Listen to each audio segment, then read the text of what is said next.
Hello everyone, welcome to Grace IAS. Today in GS paper 3 strategy, we have already completed the earlier section of economy.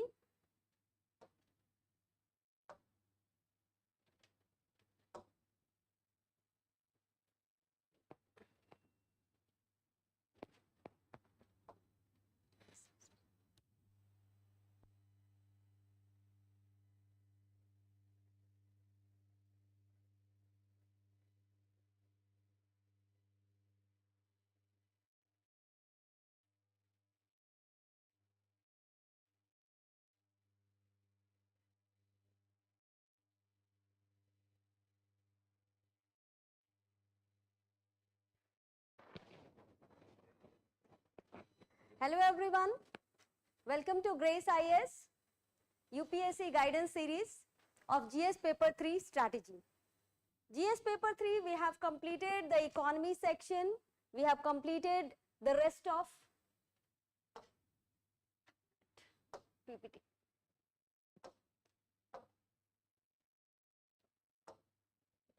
So today we are going to take the last section of GS paper 3 strategy. Before that we have already completed economy, science and technology, strategy related to environment. So these topic has already been covered. Today we are going to do disaster management and security. So in the first session I have mentioned that the GS paper 3 has 5 subtopics in which we have already covered environment, economy, science and technology. These 3 topics has already been covered, like what we have to study, we have also seen some of the questions of the previous years in the prelims and mains. So the disaster management and security I will be covering from the mains perspective, because most of the questions come majorly in mains, though the topic related question can also come in your prelims, right? So that's what, like, every time I have emphasized that don't study in a segregated manner. This is prelims and this is mains syllabus. There is lot of overlapping between prelims and mains, though directly they may not have mentioned that it is in the prelim syllabus, but the questions do come. The questions from disaster management, the questions from security, though it mentioned in the main syllabus, but such question or the topics from these questions from these topics can also comes in your prelims. But today I'll be looking from the mains perspective. I'll be discussing some questions of mains also related to these topics, security and disaster management, right? So let's start.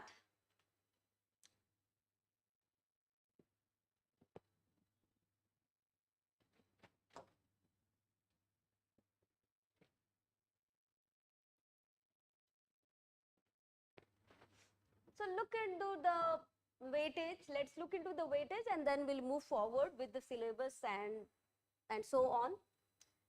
So in the disaster management, you see the weightage of the question in mains.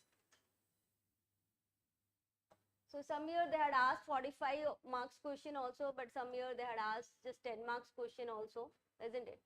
So it can vary, it can vary. What we have seen mostly, which is more static, is the economy section. It is somewhere 100, 110, but rest other section we have seen it is varying, isn't it? Some year they had asked just 10 marks, but some other year they had asked around 45 or some 25 marks question, isn't it?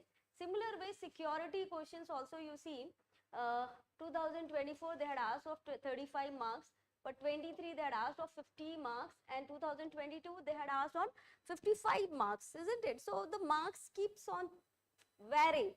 So that's the reason we have to be very adequately prepared. We should be adequately prepared. We don't know which year, how much weightage will be given.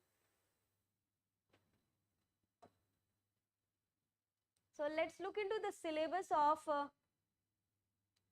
disaster management. So disaster management, you see, they have just mentioned disaster and disaster management. That is what they have mentioned. They have not mentioned in a kind of a more detailed manner like the other topic they have mentioned, like internal security. They have mentioned quite in a detailed manner. Disaster management, they have simply mentioned about disaster and disaster management. So you know that India is highly prone to disaster, natural disaster. So here you'll have to study about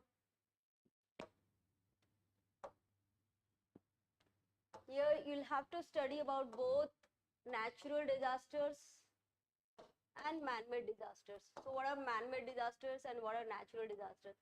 So naturally, yes, India is highly prone to natural disasters. Every year you would have seen like the North Indian states as well as the eastern states, they face a lot of floods issues every year, and then drought issues are also being faced in the major part of the country.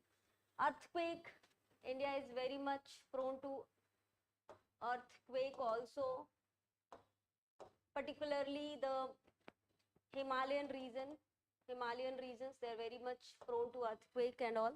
So there are different points in India which are more prone to earthquake, and then the Himalayan region, the entire Himalayan region, they are prone to disasters like landslides, and also you would have heard about cloudburst, flash floods. So these are the natural disasters, cyclones, the coastal area, cyclones, isn't it? So since India is prone to disaster, a country which is highly prone to disaster, there is a requirement that we should have a disaster resilience. Resilience. So for that, what government is taking the steps and all those things you have to cover. Apart from the natural disaster, there are man-made disasters also, like the Bhopal gas tragedy, or you can say the railway accidents. So those are, you know, the man-made disasters. So those things also has to be studied under this. Urban flooding, you can say it is because of the poor urban planning. So somewhere it is a man-made disaster also, isn't it? So those topics you have to cover under disaster and disaster management. Security, look at the security syllabus. So India is again, you know, very much prone to security threat. We have the long borders sharing with many countries, international borders sharing with many countries, neighboring countries, and unfortunately with some of the neighboring country we don't have a good relation, so there is always a security threat coming from there. And then we have a huge coastal line also, so security threats come from there also. We have seen the Mumbai attack coming from the coastal you know, coastal route. So that is what you have to study, both internal and external security.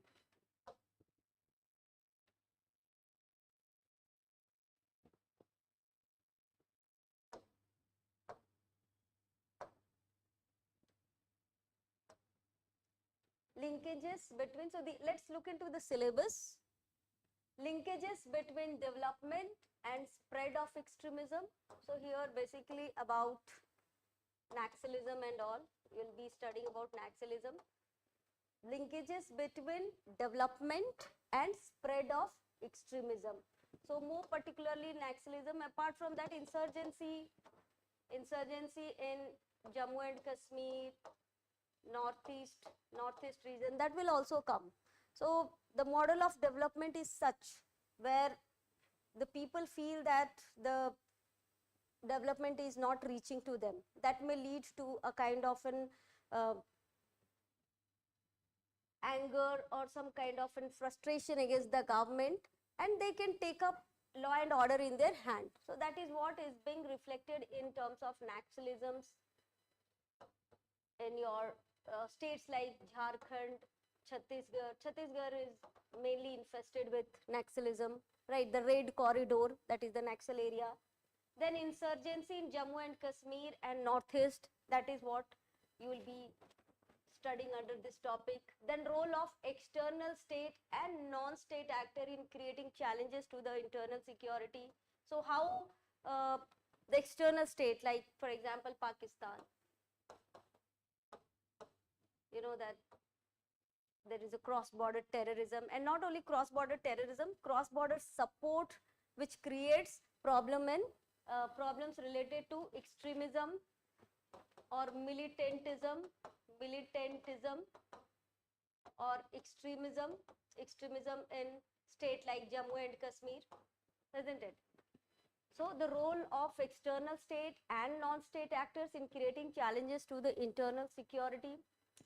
Challenges to the internal security through communication network, role of communication network, role of media, social networking sites in internal security problem, cyber security. You must be knowing about how social media is also a kind of creating more problem for the internal security. We have already an instances where internal security is being created because of the false messages at various social networking site, right? Then what are the basics? Then money laundering cases also feeds to internal security problem. Then security challenges and their management. Then okay, we come to know that what are the security challenges. Now how to manage those challenges. Security challenges and management in the border areas, linkages with the organized crime, with terrorism. So border area, we need around 17 states in India which are border states, and they are very, very vulnerable. They are prone to such kind of problems. So how to manage those? Because out of 28 states, you can see that 17 states has a border which shares international border, isn't it? Either coastal or international border with other countries. So managing the border area becomes very, very important. We already know that particularly with Pakistan region, the border area which is with the Pakistan, and here in the northeast region, the border area which is being shared by the northeast region and the border states which shares with Pakistan, they are highly vulnerable. There is also a lot of crime activities goes on. That's called the Golden Crescent, the Pakistan side, and Golden Triangle towards the northeast side, the Myanmar, Thailand and all. So a lot of drug trafficking, illegal weapon trafficking does takes place, smugglings and all. And these smuggled money or these smuggled resources which is used by the terrorist organization in destabilizing India. So that is what you will be studying under these topics. Then what are the various security forces, their agencies and their mandate? So the various security forces like your BSF, Indo-Tibetan Police Force, right, CRPF, all these which are, what is their various security forces, the agencies and their mandate. What is their functions? How do they help in protecting the internal security of the country? That is what you have to study. I hope you got the clarity about the syllabus, right? Now, we know the syllabus. Now let us look into that what sources, from where will you study the disaster management and security. So this is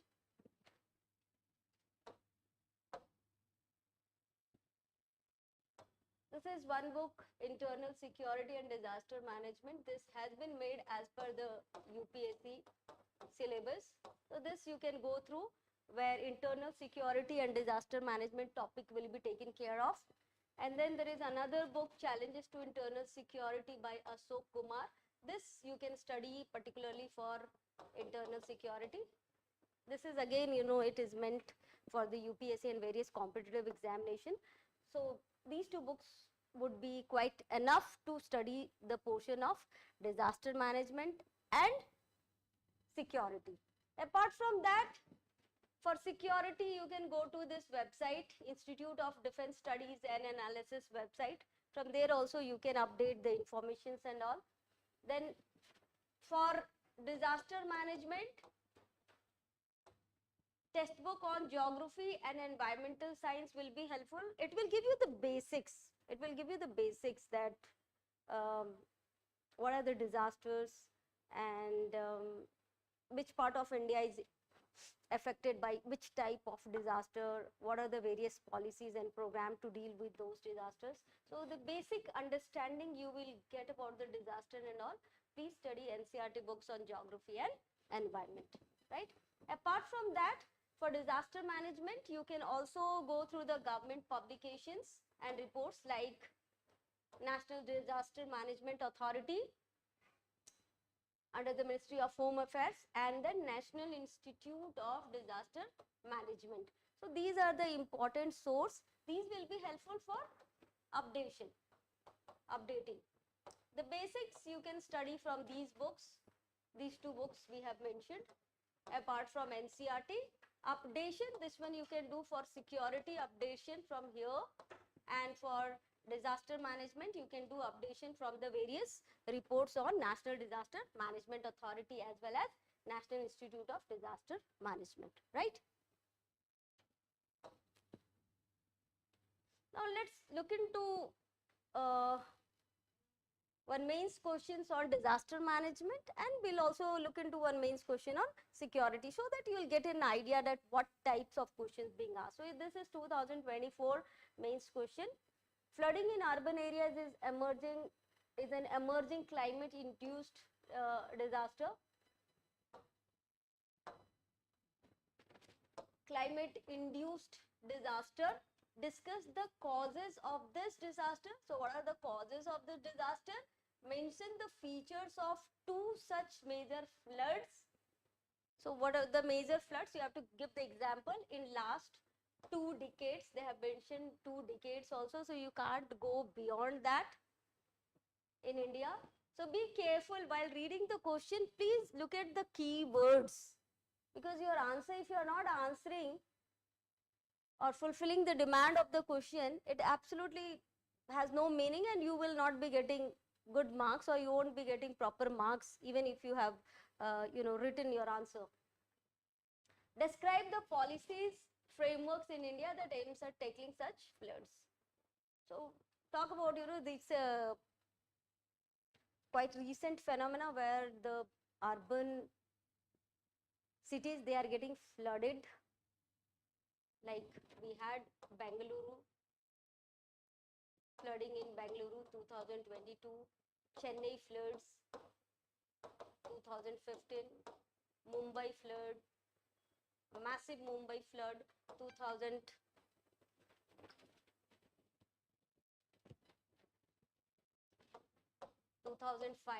So you can mention any of this. Then Kerala flood.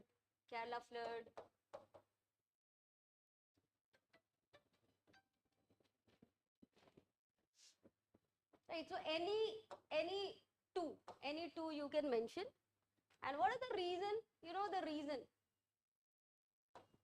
Unplanned urbanization, loss of green cover, concretization, isn't it? Encroachment over the wetlands and lakes, improper drainage system. Those things you discuss about over here, and then you give the examples. Talk about the Bangalore flood or Mumbai flood, and any, I've given some 3-4 examples. You talk about any two, and then describe the policies and frameworks in India that aims at tackling the floods. So for that you talk about National Disaster Management Authority, what what policies they had come up with, and then you can talk about the smart cities. You can talk about Amrut, rejuvenations of the urban areas. You can also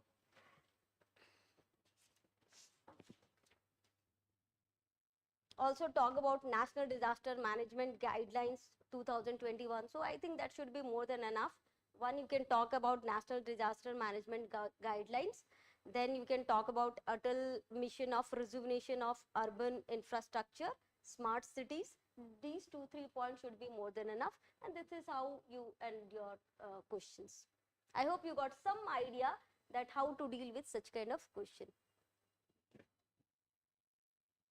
Look at the next question. It is on security. India has long and troubled border.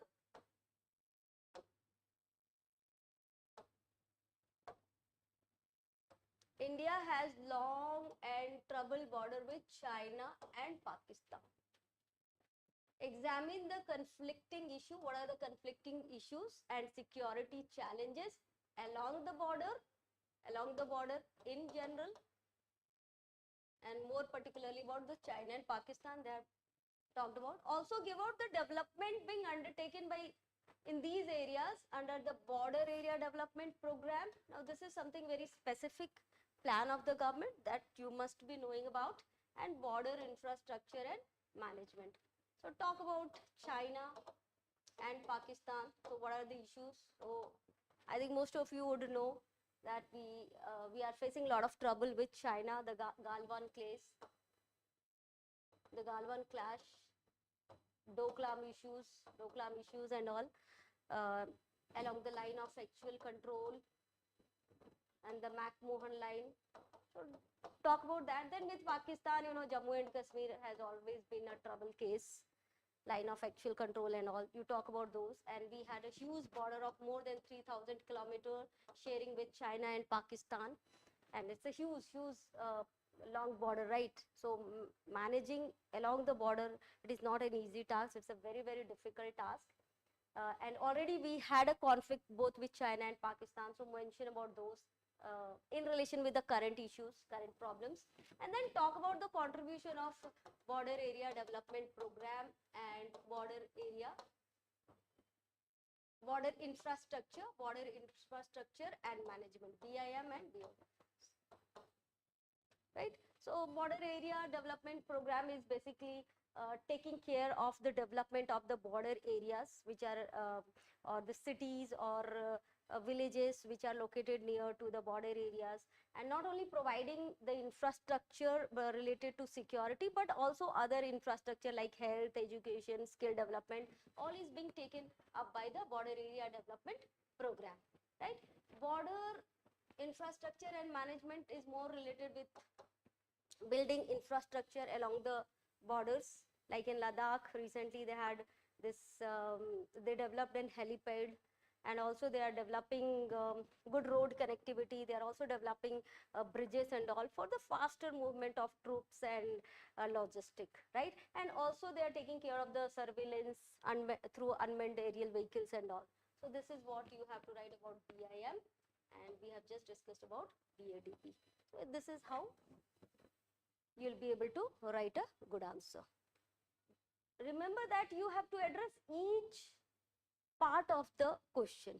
If you are not addressing any part of the question, you will not get the proper marks, right? So I hope with this you got an idea that we have discussed about the syllabus. We have also discussed about the sources from where will you prepare disaster management and internal security.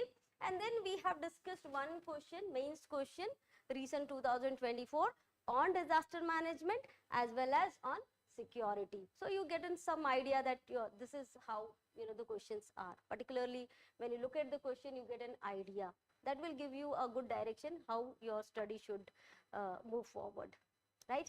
So with this, I am ending the session. With this session, we also have completed the entire GS paper 3 strategy bit by bit. We have completed all the 3, and for economy and all, you can go to the Grace IAS YouTube channel. There you will be finding GS paper 3 strategy on economy and environment and science and technology, which I have taken already in the previous session. I have also taken a general orientation and strategy on GS paper 1, GS paper 2 has also been done, which you will find in the Grace IAS YouTube channel. Thank you. All the very best.